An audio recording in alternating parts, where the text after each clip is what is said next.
This is K.M. Weiland, and you are listening to the Helping Writers Become Authors podcast.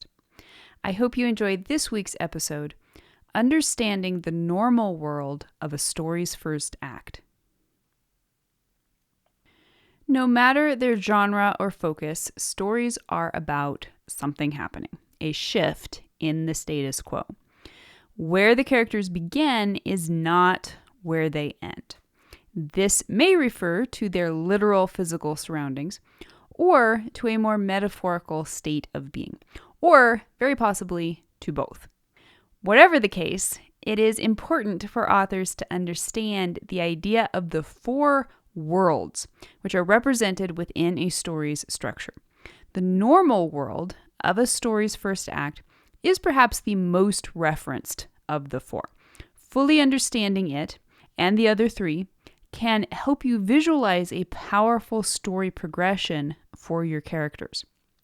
Regular listeners of this podcast may have noticed that I use the terms normal world and adventure world quite often in discussions of story structure.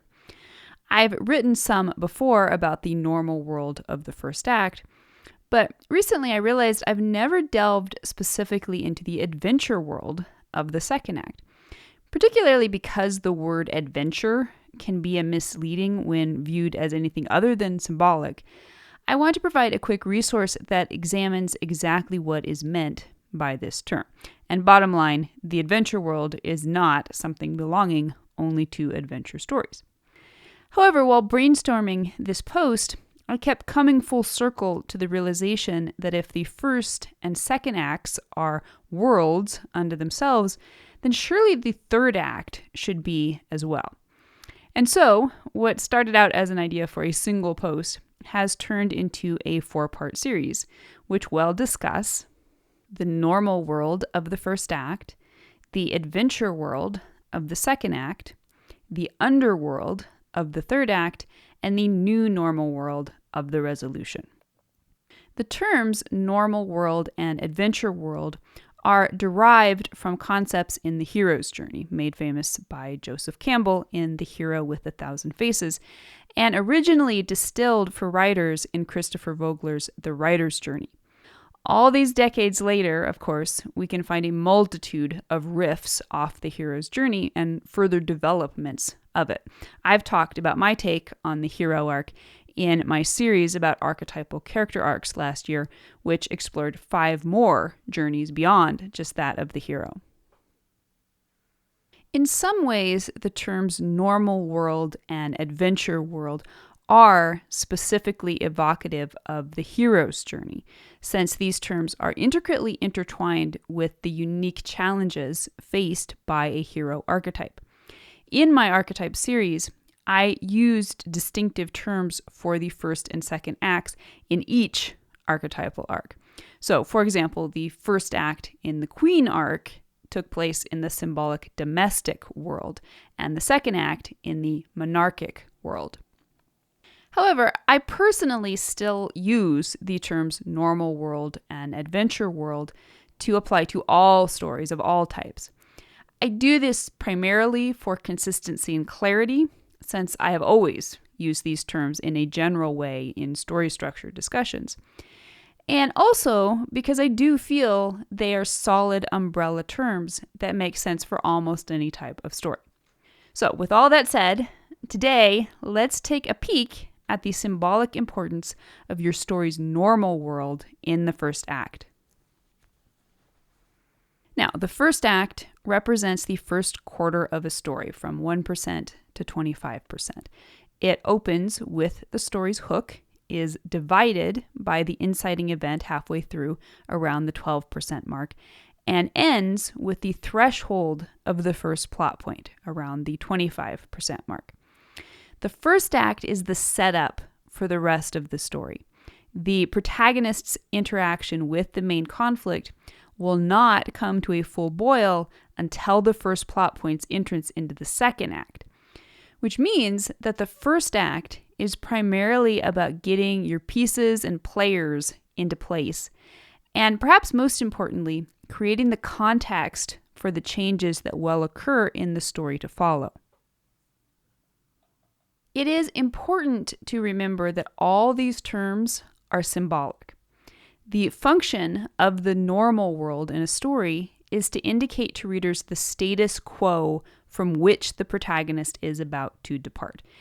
It represents not so much a physical setting, but more so a state of being. As such, the normal world may indeed represent the most normal of all normalities. Quite literally, the character's normal life before it is touched by the conflicts and challenges of the story to come. Because one of the main functions of the first act is to offer the opportunity for your protagonist's characteristic moment, it is often useful to create a normal world in which the protagonist is allowed simply to be himself, doing something he normally does. This normalcy doesn't have to be healthy for the character or even objectively good or desirable in any way. It is a representation not just of where the character will start the story, but of who he is in the beginning of the story.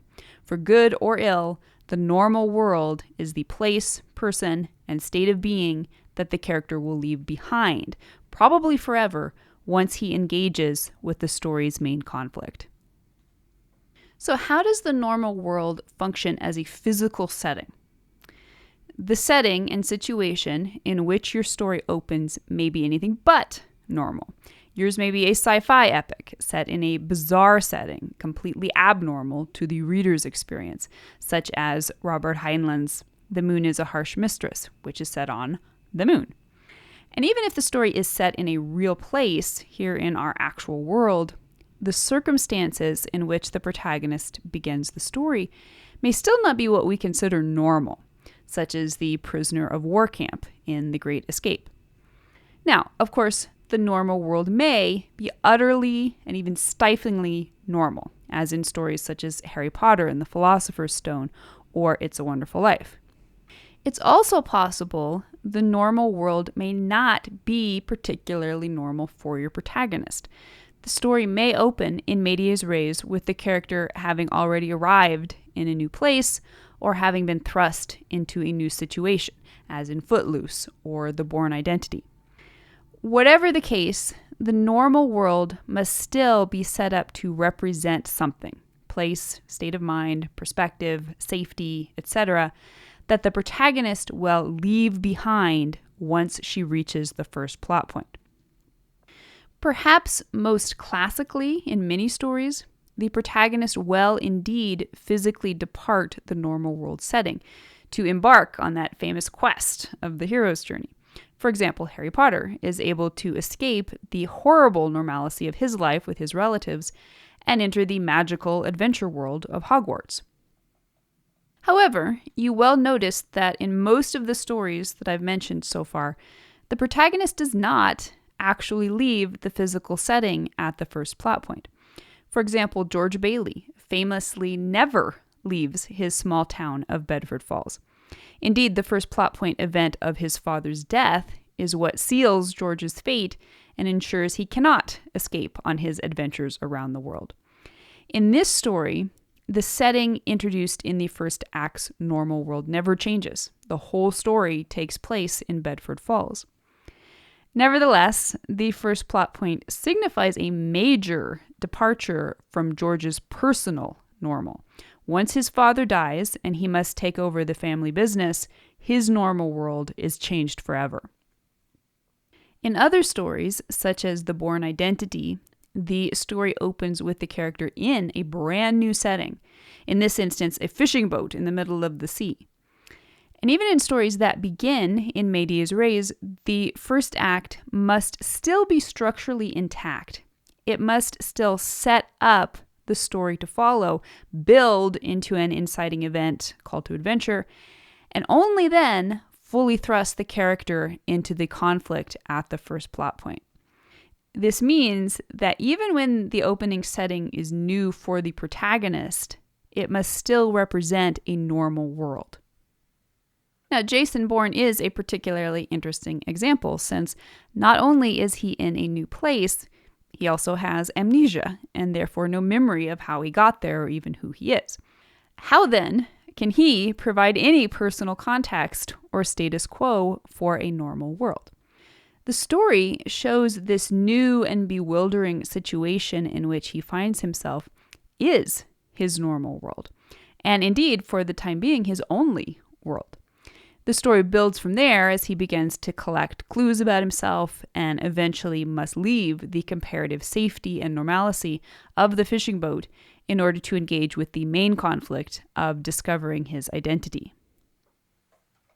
Now, how does the normal world demonstrate theme and impact the character's arc? The normal world is symbolic in large part because what it is really all about is theme. From the perspective of the character arc, the normal world represents the worldview with which the protagonist will begin the story. In the push-pull between a story's thematic truth and lie, the normal world demonstrates the character's opening perspective. In most arcs, the normal world will represent the lie the character believes.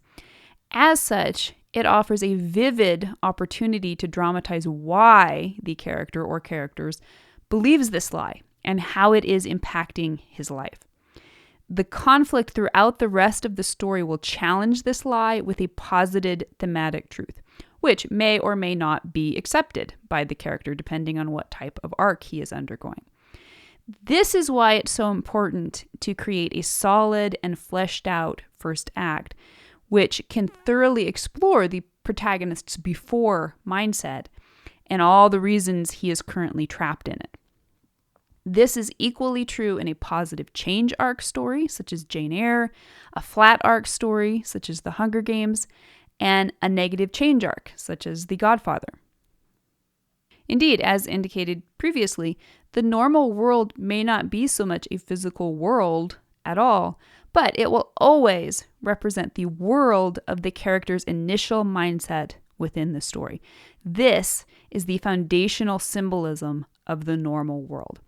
How you choose to further dramatize this subject with an external setting will depend on the needs of your own individual story. Structurally, everything grows out of the soil of the first act. When the normal world is executed with a solid grasp on how it affects plot, character, and theme, the story is all but guaranteed a good start. The normal world is the foundation of your entire story. If you find that its deep symbolism and practical applications resonate with you, you can use it to help you frame your entire story. So stay tuned. Next week, we will venture into the adventure world of the second act. And I hope you will stop by the site to tell me your opinion. What happens in your story's normal world?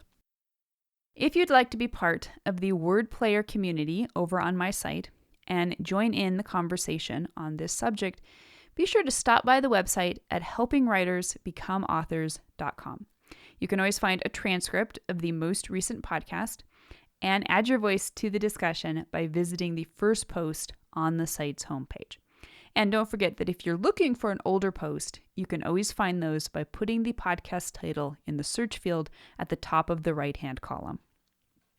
If you enjoyed this podcast, you can subscribe on Apple Podcast, Spotify, and Amazon Music, or whatever your favorite podcast platform may be.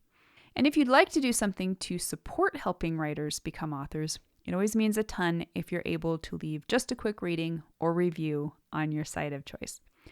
Also, many thanks to those who support my work on Patreon. Your patronage helps make helping writers become authors and its many resources available to writers everywhere. If you're interested in becoming a patron, you can find out more at patreon.com/kmweiland. Thank you so much for listening to the Helping Writers Become Authors podcast, and be sure to check back again next week.